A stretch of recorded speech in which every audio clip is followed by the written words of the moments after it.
Baseball is a game of failure. Ty Cobb is the best career batting average of all time, and he still only earned a hit on 36% of his plate appearances. The best teams of all times are the ones that fail the least and overcome diversity. One of the ways teams try and fail less is by using a tactic known as Moneyball. Moneyball is defined as Kevin Greer and Tyler Cohen as, using statistical analysis, small market teams can compete by buying assets that are undervalued and selling assets that are overvalued to bigger teams.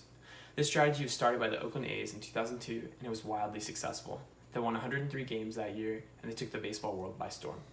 Ever since that unlikely season, using statistical analysis has been a major factor in the MLB, and it will most likely be that way from now on.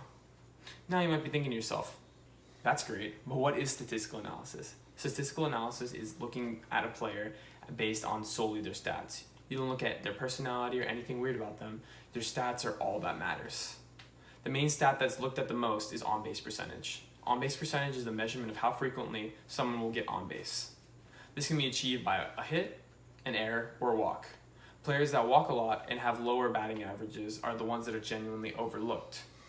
These are the gems of Moneyball. They get on base a lot, and that's more likely for them to score, and more scoring means they're more likely to win. More wins are a good thing. A team that won a bunch of games using the Moneyball strategy was the Oakland A's in 2002. The Oakland A's were a team coming off a loss in the first round of the 2001 playoffs. They lost 3 of their best players in the offseason, and their team looked like they were about to fall apart.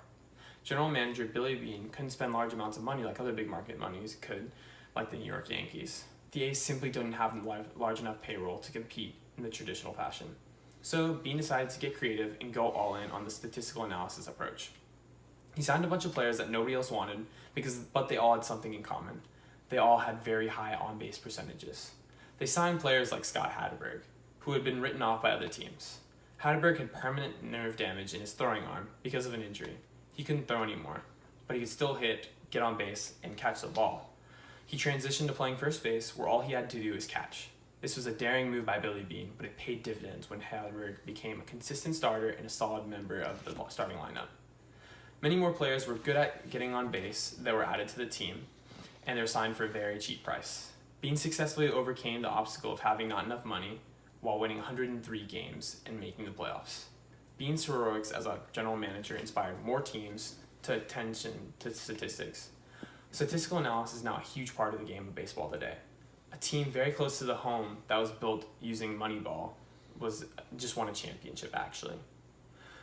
Dave Sheenan said, "The ascension of the 2017 Houston Astros may be remembered as the moment that an analytics movement conquered the game for good.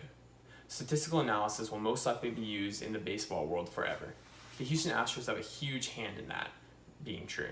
The Astros were completely built using analytics. Everything from where players should stand on the field, to what pitch a pitcher should throw, to what players are on the team have been specifically engineered using analytics.